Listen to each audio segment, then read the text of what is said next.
Você já parou para pensar o que você considera um contrato bem escrito? O que você espera deste profissional? Eu geralmente pergunto isso aos clientes. O que você considera como a melhor prestação de serviço possível para eu poder te atender? Para alguns clientes, um bom contrato, um contrato bem escrito, bem negociado, é aquele que não vai dar dor de cabeça. Não vai chegar no Poder Judiciário. Vai ler, vai resolver e não vai precisar discutir. Agora, isso de não discutir, de não precisar sentar para negociar, é muito mais relacionado à forma de agir dos contratantes do que a minuta em si. É claro que a minuta não pode gerar da margem para uma discussão, mas existem situações em que está muito claro o que está sendo escrito, o que está estabelecido, e mesmo assim dá confusão. Ou às vezes um fato externo, como agora esse da pandemia, vai gerar muita discussão e se não tiver bom senso, vai acabar indo para o Poder Judiciário, por melhor que o contrato esteja escrito e clara seja a sua redação. Agora tem clientes que são mais céticos assim, ou até debochados e falam, olha, eu só vou saber se o contrato está bem escrito se o juiz confirmar que eu tenho razão. É claro que ninguém vai entrar com uma ação só para ver se o contrato está bem escrito.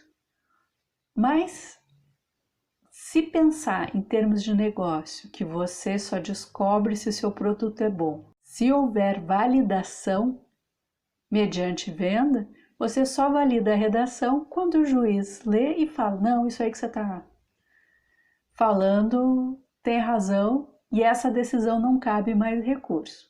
Agora, a minha sugestão é que você avalie uma terceira hipótese, que não leva em consideração apenas os fatores externos, mas também os internos da sua empresa. Quando você precisa negociar, quantos funcionários precisam comparecer nessa negociação? Às vezes, parece gente de 3, 4 departamentos diferentes para negociar o mesmo contrato.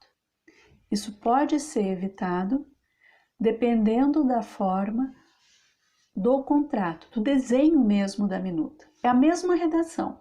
Se você faz, por exemplo, anexos diferentes, basta negociar um anexo e não o contrato inteiro. E para aquele anexo, o departamento respectivo. Ou se você disser, não, ou eu vendo o que engloba todos os departamentos, não me interessa ter picado, né, diferentes serviços, então se faz tudo junto. Da mesma forma, se um contrato vai ser emitido diferentes vezes ou muitas vezes, você tem até um sistema, que pode ser usar o Excel, emitindo esse contrato, muito melhor que todas as condições variáveis estejam num quadro resumo, de preferência esse quadro resumo na frente, que aí ninguém precisa ficar folheando. E se você precisar disponibilizar essa informação para diferentes funcionários, basta escanear a primeira folha, não precisa escanear o contrato inteiro.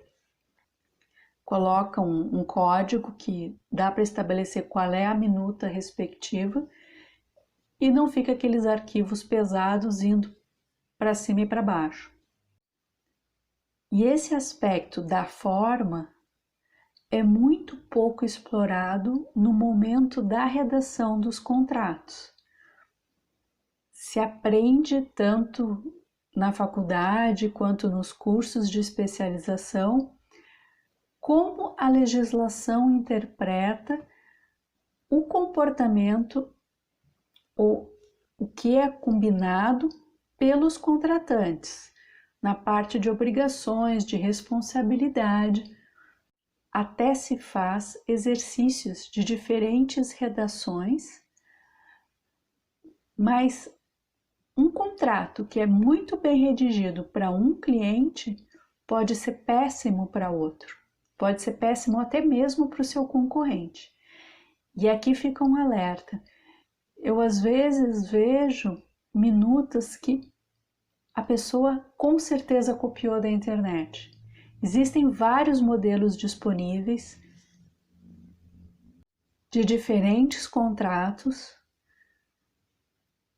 e copiar sem ter uma assessoria jurídica que vai lhe orientar, vai apontar os riscos, é melhor não ter contrato.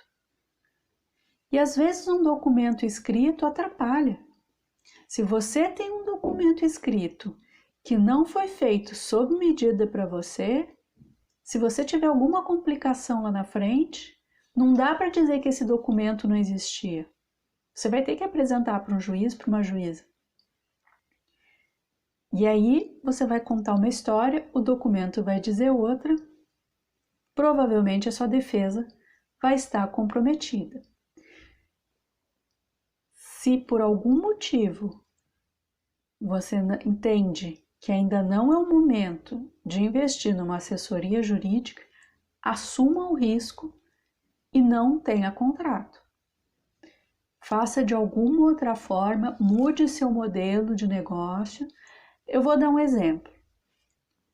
Se você tem uma loja e o cliente entra, te entrega o dinheiro e leva a mercadoria, a venda está feita, não precisa assinar nada. Você recebeu o dinheiro, a pessoa levou embora, levou a nota fiscal, não precisa escrever mais nada. Durante muito tempo, não existia cartão de crédito, muito pouca gente tinha. Então, como o comércio fez para não perder venda, quando a pessoa não podia pagar o valor integralmente em dinheiro à vista? Pegava cheque. Cheque com a data do dia da compra e também com data futura. Só que cheque é pagamento à vista. Então, havia uma confiança de que o cheque só ia ser entregue numa data futura. Isso ficou conhecido como cheque pré-datado, foi amplamente utilizado pelo comércio e é uma inovação, uma forma diferente. Os primeiros que fizeram isso assumiram o risco. Muitos clientes se viram mal, porque o comerciante, às vezes não era nem o comerciante, era o assaltante do comércio, recebia, ia lá e tentava passar para frente os cheques. Então a pessoa que comprava o cheque acabava apresentando e o cheque não tinha fundo, porque a previsão era apresentar lá na frente. Mas foi uma forma que se encontrou e que não tinha contrato. O cheque fazia com que se entendesse que pagamento era parcelado. E depois isso veio ser substituído pelos cartões. A tecnologia permitiu com que a pessoa, colocando uma senha eletrônica, hoje ou só encostando o celular, já faz o pagamento. Existe um contrato entre o cliente e a operadora do cartão, ou banco, se for um cartão de débito, e existe um contrato entre o estabelecimento e a operadora do cartão. Agora, entre o cliente e o estabelecimento não tem contrato escrito.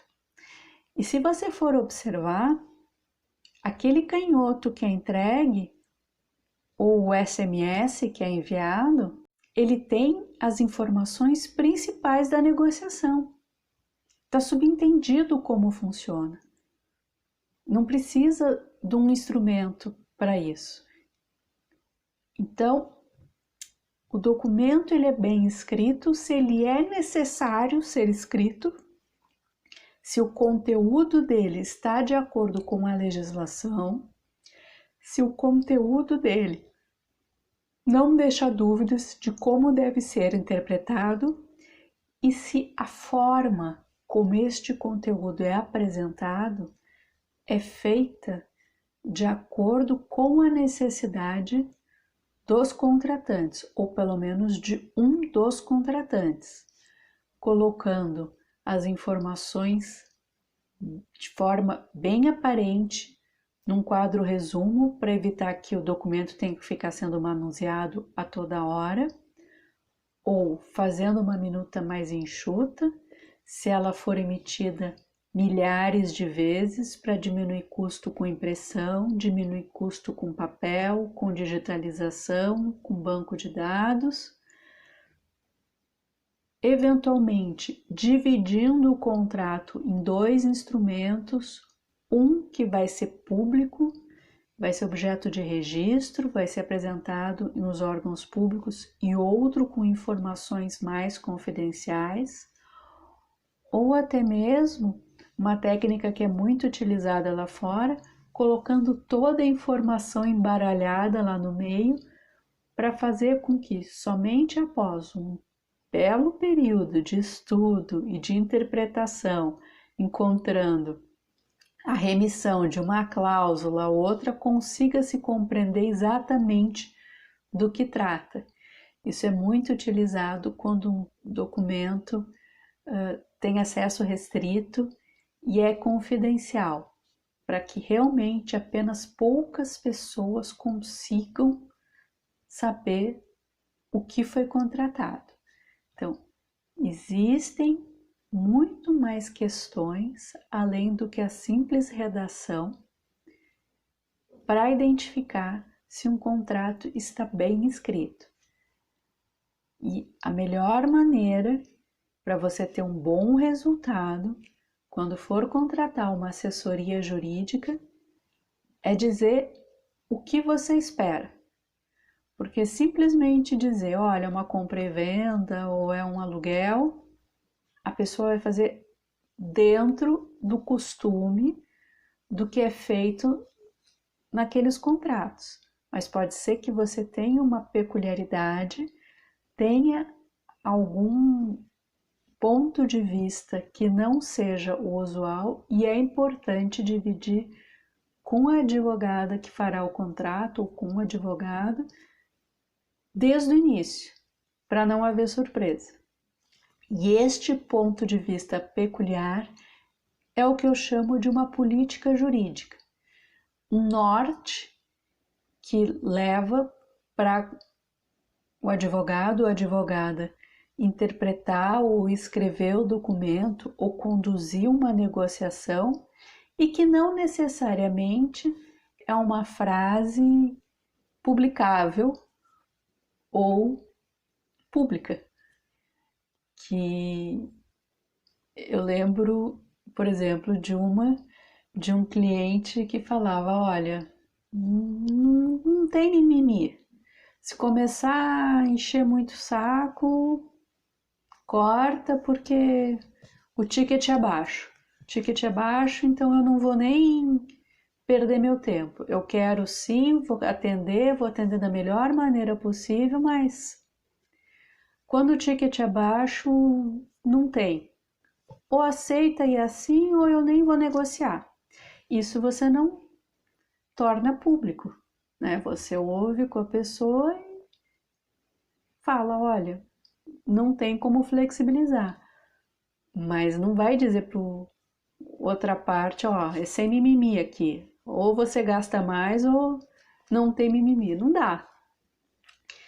E essa questão de política jurídica é que acaba ajudando muito no resultado que o jurídico pode agregar para a empresa, entre outras estratégias também, mas aqui eu estou tratando só da redação do contrato, que não é apenas o conteúdo, é a forma também, e uma ótima redação em uma negociação pode ser uma péssima redação em outra negociação, e a minuta do seu concorrente pode ser um péssimo negócio para você. Então, ou você se resguarda, reflete, e considera o jurídico como o braço direito estratégico das decisões da sua empresa, ou assume os riscos que está correndo, eventualmente muda o modelo de negócio para ficar o mais tradicional possível e correr menos riscos, mas não passa vergonha copiando o minuto, porque olha, vai prejudicar mais do que ajudar, com certeza.